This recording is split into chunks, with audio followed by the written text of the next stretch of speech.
8वां वेतन आयोग क्या बदल जाएगी लाखों कर्मचारियों और पेंशनर्स की जिंदगी। नमस्कार, आपके साथ मैं हूं सुरभि शर्मा और आप देख रहे हैं TV9 डिजिटल। हम बात करेंगे उस मुद्दे की जिसका इंतजार देश के करोड़ों लोगों को है।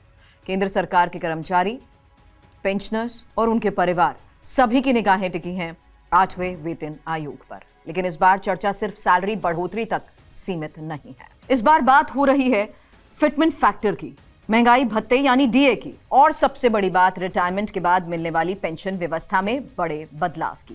क्या पेंशन 50% से बढ़कर 67% हो सकती है? क्या 65 साल की उम्र के बाद हर 5 साल में अतिरिक्त पेंशन मिलेगी? क्या कर्मचारियों को ओपीएस, एनपीएस और यूपीएस में से अपनी पसंद की योजना चुनने की छूट मिलेगी?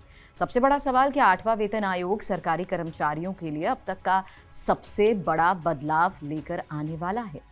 हम इन सभी सवालों का विस्तार से विश्लेषण करेंगे। सबसे पहले समझते हैं आखिर 8वें वेतन आयोग की जरूरत क्यों है। भारत में वेतन आयोग का इतिहास काफी पुराना है। आजादी से पहले साल 1946 में पहला वेतन आयोग गठित हुआ। इसके बाद लगभग हर 10 साल में एक नया वेतन आयोग बनाया गया। 7वें वेतन आयोग की सिफारिशें 2016 से लागू हुई। अब एक दशक पूरा होने जा रहा है, इसलिए कर्मचारियों और पेंशनर्स की अपेक्षाएं स्वाभाविक रूप से बढ़ गई हैं। सरकारी आंकड़ों के मुताबिक केंद्र सरकार के लाखों कर्मचारी और करोड़ों पेंशनर्स सीधे तौर पर इस आयोग के फैसलों से प्रभावित होंगे। अगर परिवारों को जोड़ दिया जाए तो इसका असर 1 करोड़ 10 लाख से ज्यादा लोगों पर पड़ सकता है। यानी ये केवल वेतन आयोग नहीं है, बल्कि देश के एक बड़े आर्थिक वर्ग की भविष्य की आर्थिक सुरक्षा का सवाल है। अब बात करते हैं उस शब्द की जिसकी सबसे ज्यादा चर्चा है, फिटमेंट फैक्टर।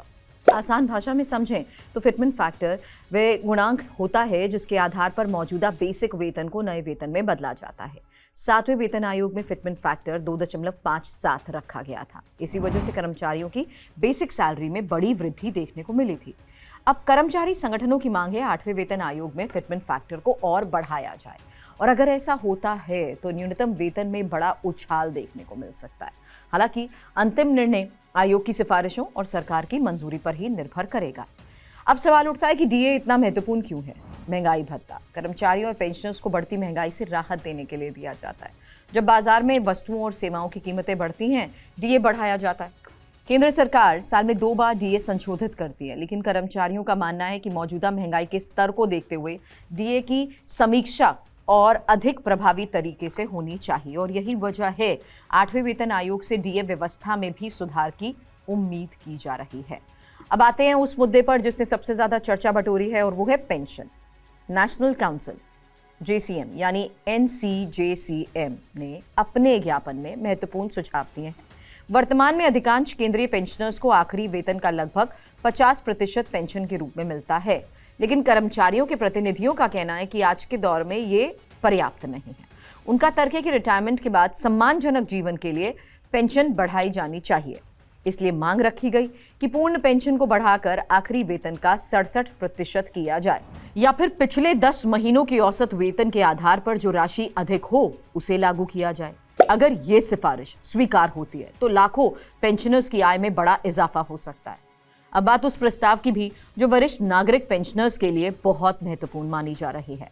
एक संसदीय स्थायी समिति की सिफारिश का हवाला देते हुए कहा गया, उम्र बढ़ने के साथ खर्च भी बढ़ता है, विशेष रूप से स्वास्थ्य सेवाओं पर। इसलिए हर 5 साल बाद अतिरिक्त पेंशन दिए जाने का सुझाव सामने आया है। प्रस्ताव के मुताबिक 65 वर्ष की आयु पर 70%, 70 वर्ष की आयु पर 75%, 75 वर्ष की आयु पर 80%, और 80 वर्ष की आयु पर 85%, 85 वर्ष की आयु पर 90%, और 90 वर्ष की आयु पर 100%। यानी 90 साल की उम्र तक पहुंचने वाले पेंशनर को आखिरी वेतन के बराबर पेंशन मिल सकता है। यदि यह व्यवस्था लागू होती है तो वरिष्ठ पेंशनर्स के लिए भी ऐतिहासिक फैसला साबित हो सकता है। अब बात उस बहस की भी जो कई साल से हो रही है, ओपीएस, एनपीएस और यूपीएस। इन तीनों का अंतर समझिए। ओपीएस यानी पुरानी पेंशन योजना, इसमें कर्मचारियों को रिटायरमेंट के बाद निश्चित पेंशन मिलती है। पेंशन का आधार अंतिम वेतन और डीए होता है। पूरी जिम्मेदारी सरकार की होती है। कर्मचारियों को कोई निवेश नहीं करना पड़ता, इसी वजह से इसे सबसे सुरक्षित माना जाता है। एनपीएस एक योगदान आधारित प्रणाली है। इसमें कर्मचारी और सरकार दोनों योगदान करते हैं। रिटायरमेंट के बाद मिलने वाली राशि बाजार के प्रदर्शन पर निर्भर करती है। अगर बाजार अच्छा रहा, रिटर्न अच्छे मिलेंगे। अगर बाजार कमजोर तो लाभ कम। यही वजह कई कर्मचारी इसे लेकर चिंतित रहते हैं। यूपीएस, यूनिफाइड पेंशन स्कीम, इसे ओपीएस और एनपीएस के बीच का संतुलन माना जा रहा है। इसमें योगदान भी है और न्यूनतम गारंटेड पेंशन का तत्व भी। सरकार का उद्देश्य दोनों प्रणालियों के फायदे जोड़ना बताया जा रहा है। एक बेहद दिलचस्प प्रस्ताव की चर्चा भी हो रही है। कर्मचारियों को यह अधिकार दिया जाए कि वो अपनी जरूरत के मुताबिक ओपीएस, एनपीएस या यूपीएस में से किसी एक योजना का चयन कर सकें। अगर ऐसा होता है तो ये सरकारी कर्मचारियों के लिए अभूतपूर्व बदलाव होगा, क्योंकि पहली बार उन्हें अपनी आर्थिक प्राथमिकताओं के मुताबिक विकल्प चुनने का मौका मिलेगा। हालांकि ये केवल चर्चाओं और प्रस्ताव के स्तर पर है। सरकार की तरफ से अभी कोई आधिकारिक घोषणा नहीं हुई। अब सवाल है कि क्या सरकार इन मांगों को स्वीकार कर पाएगी? सबसे बड़ी चुनौती वित्तीय बोझ है।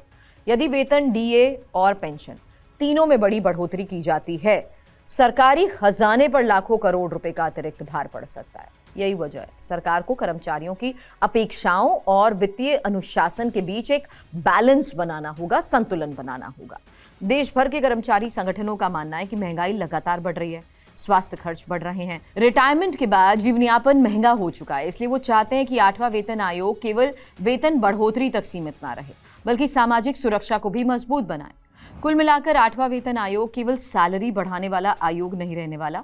कर्मचारियों और पेंशनर्स की पूरी रिटायरमेंट व्यवस्था को यह प्रभावित कर सकता है। फिटमेंट फैक्टर, डीए 67%, पेंशन की मांग, हर 5 साल पर अतिरिक्त पेंशन, ओपीएस, एनपीएस और यूपीएस में विकल्प, सभी प्रस्तावों पर आने वाले महीनों में देश की नजर बनी रहेगी। देखना होगा आयोग किन सिफारिशों को स्वीकार करता है और सरकार उनमें से कितनों को लागू करती है। आप क्या सोचते हैं? क्या पेंशन को 50% से बढ़ाकर 67% किया जाना चाहिए? क्या कर्मचारियों को ओपीएस, एनपीएस और यूपीएस में से विकल्प चुनने की आज़ादी मिलनी चाहिए? अपनी राय कमेंट में ज़रूर बताएं। वीडियो पसंद आया तो करिए लाइक और करें शेयर, साथ ही चैनल को करें सब्सक्राइब।